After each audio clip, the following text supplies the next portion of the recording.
আল্লাহ রাসূল সাল্লাল্লাহু আলাইহি ওয়াসাল্লাম বলেন, মান সাল্লা আলাইয়া ওয়াহিদান সাল্লাল্লাহু আলাইহি আশারা। কেউ যদি আল্লাহ রাসূল সাল্লাল্লাহু আলাইহি ওয়াসাল্লামের প্রতি ভক্তি সহকারে, ভালোবাসা নিয়ে, মহব্বত নিয়ে একবার দরুদ পাঠ করে, আল্লাহ রাব্বুল আলামিন তার উপরে 10 বার রহমত নাজিল করে। কয়বার? 10টি রহমতের কথা বলা হয়নি, বরঞ্চ 10 বার রহমত নাজিলের কথা বলা হয়েছে। আল্লাহ রাব্বুল আলামিনের মহব্বত, ভালোবাসা, রহমত, দয়ার ভান্ডারে কোনো সংকীর্ণতা, কোনো অভাব আছে? কোনো অভাব নাই, কোনো সংকীর্ণতা নাই, বখিলতা নাই। আল্লাহ রাব্বুল আলামিন 10 বার রহমত নাজিল করবেন, তো অবশ্যই বান্দাকে রাজি খুশি করেই রহমত নাজিল করবে, যাতে করে বান্দা রাজি খুশি হয়ে যায়, আমলনামা ভারী হয়ে যায়, মিজানের পাল্লা ভারী হয়ে যায়। এই জন্য মহব্বত নিয়ে, হৃদয় নিংড়ানো ভালোবাসা নিয়ে রাসূলের প্রতি আরো একবার দরুদ পড়ছি। সকলে বলি সাল্লাল্লাহু আলাইহি ওয়াসাল্লাম।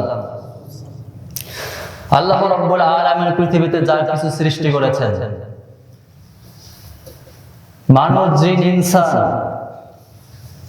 সহ পৃথিবীতে আল্লাহ রাব্বুল আলামিন হাজার হাজার সৃষ্টি রয়েছে। এই সৃষ্টির মধ্য থেকে আল্লাহ রাব্বুল আলামিন দুই ধরনের সৃষ্টিকে ডাক দিয়ে বলেন, ওমা খালাকতুল জিন্না ওয়াল ইনসা ইল্লা লিয়াবুদুন।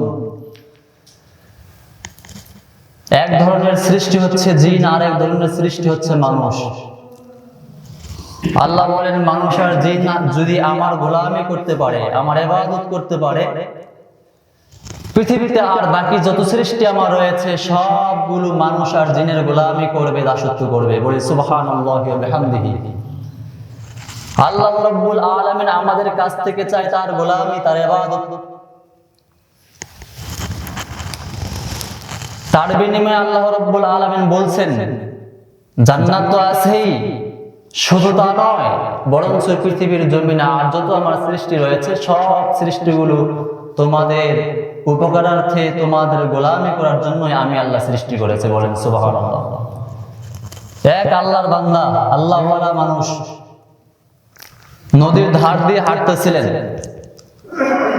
এমন তো সময় তিনি তাকায় দেখলেন বড় একটা বিচ্ছু। বিচ্ছু আছে না, চিনেন না আপনারা?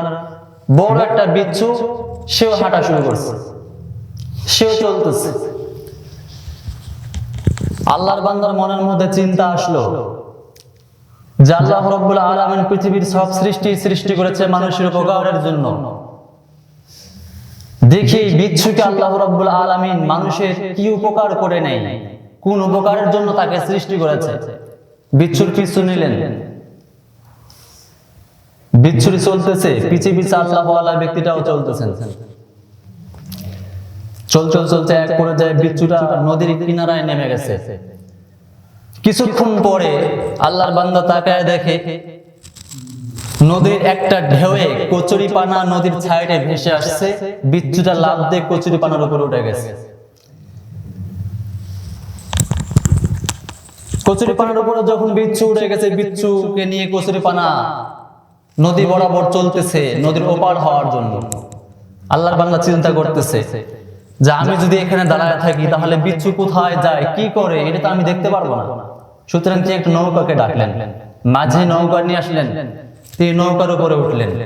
তিনি ভাবতেছেন নৌকার উপরে উঠে যে আল্লাহ রাব্বুল আলামিন আমি মানুষকে নদী পার করার জন্য নৌকা সৃষ্টি করেছেন, আর বিচ্ছু নদী পার করার জন্য আল্লাহ রাব্বুল আলামিন কচুরিপানা তৈরি করেছেন। সুবহানাল্লাহ। বিচ্ছুটা যদি কচুরিপানা বাদ দিয়ে নৌকার উপর লাফ দিয়ে উঠতো, বলেন তাকে রাখতো?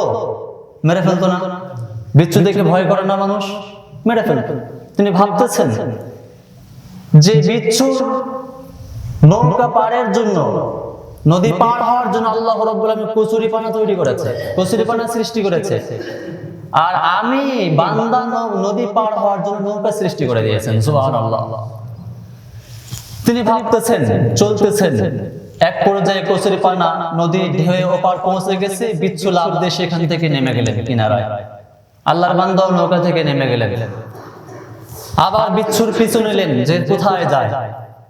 বিচ্ছু চলতেছে তো চলতেছে, বিশাল মাঠ, মাঠের মধ্যে কিছু গরু ছাগল চলতেছে, আর এই গরু ছাগলের রাখাল যিনি, ইনি একটা গাছের নিচে শুয়ে আছেন, ঘুমাইছে। বিচ্ছুটা তার বরাবর যাচ্ছে। আল্লাহর বান্দা চিন্তা করলেন যে এই যে লোকটা শুয়ে আছে, আর এই বিচ্ছু যদি তাকে গিয়ে কামড় দেয়, লোকটি মারা যাবে, ক্ষতিগ্রস্ত হবে। এই লোকটিকে বাঁচানোর জন্যই হয়তো আল্লাহ রাব্বুল আলামিন আমাকে এই বিচ্ছুর পিছে পিছে এতদূর পর্যন্ত নিয়ে আসছে। এ বলে তিনি একটা ঢেল উঠাবে বিচ্ছুকে মারার জন্য। এমন তো সময় তাকায় দেখে যে বিচ্ছু কামড় দেবে কি, বিচ্ছু কামড় দেওয়ার আগেই যে রাখাল শুয়ে আছে এর মাথার উপরে বিষাক্ত একটা সাপ ফেনা তুলে আছে, কামড় দিবে ভাবা। তিনি বলতেছে যে বিচ্ছুকে যদি আটকাইতে পারি, সাপকে আটকানো সম্ভব নয়, তার আগে কামড় দিয়ে তাকে মেরে ফেলতে পারে। তিনি লক্ষ্য করলেন যে বিচ্ছুটা খুব দ্রুত জোর গতিতে গিয়ে সাপের ঘাড়ের মধ্যে এমন একটা কামড় দিয়েছে যে সাপটাই মারা গেছে। সুবহানাল্লাহ, সাপটা মারা গেছে, বিচ্ছু নদীকে আবার চলে যাচ্ছে। আল্লাহর বান্দা চিন্তা করতেছে যে আল্লাহ রাব্বুল আলামিন এই লোকটিকে বিষাক্ত সাপের হাত থেকে বাঁচানোর জন্য এই বিচ্ছুকে নদীর ওপার থেকে এপারে নিয়ে আসছে। সুবহানাল্লাহ, পৃথিবীর কোন সৃষ্টিকে আল্লাহ রাব্বুল আলামিন অযথা সৃষ্টি করে নাই, সব সৃষ্টিকে সৃষ্টি করেছে শুধুমাত্র জিন আর মানুষের গোলামি করার জন্য। বলেন সুবহানাল্লাহ। বলেন কোন সৃষ্টি এমন আছে যে সৃষ্টি মানুষের গোলামি করে না, মানুষের উপকার করে না? সবকিছু মানুষের উপকার করে।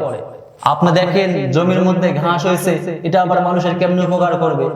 ঘাসকে নিধন করার জন্য, মারার জন্য বিষ কিনতে হয় কি হয় না? কিন্তু এই ঘাস খেয়ে আপনার ছাগলটা বড় হচ্ছে, আপনার গাভীটা বড় হচ্ছে, দুধ দিচ্ছে, গোশত দিচ্ছে, সেগুলো কারা খাচ্ছে?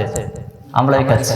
সুতরাং আল্লাহ রাব্বুল আলামিন যা কিছু সৃষ্টি করেছে, যত কিছু সৃষ্টি করেছে, এই সব সৃষ্টিগুলো মানুষের কেউ কেউ ডাইরেক্ট উপকারে আসে, আর কেউ কেউ ইনডাইরেক্ট উপকারে আসে। মূলত সবগুলোই মানুষের উপকার করে। বলেন কার উপকার করে? মানুষের উপকার করে। পৃথিবীর এমন কোন সৃষ্টি নাই যে সৃষ্টি মানুষের উপকার করে না। আল্লাহ রাব্বুল আলামিন এবার বান্দাকে ডাক দিয়ে বলতেছেন, আফা হাসিবতুম আন্নামা খালাকনাকুম আবাতা। বান্দা, পৃথিবীতে তোমরা যা করো উপকার ছাড়া নয়, লাভ ছাড়া নয়, কিন্তু তোমরা কি ভেবেছো আমি আল্লাহ তোমাদেরকে এমনি অযথা সৃষ্টি করে দুনিয়ার জমিনে ছেড়ে দিয়েছি? এটা ভেবো না। আমি আল্লাহ রাব্বুল আলামিন তোমাকে সৃষ্টি করে দুনিয়ার জমিনে ছেড়ে দিয়েছি কিসের জন্য? ওয়ামা খালাকতুল জিন্না ওয়াল ইনসা ইল্লা লিয়াবুদুন। আমি তোমাদের কাছ থেকে চাই আমার ইবাদত, আমার গোলামি, আমার দাসত্ব। আল্লাহ আমাদের কাছ থেকে কি চায়? বলেন কি চায়? গোলামি চাই, ইবাদত চাই, দাসত্ব চাই। আল্লাহ বলেন এটা ভেবো না যে আমি অযথা সৃষ্টি করে তোমাদেরকে জমিনের মধ্যে ছেড়ে দিয়েছি, এটা ভেবো না।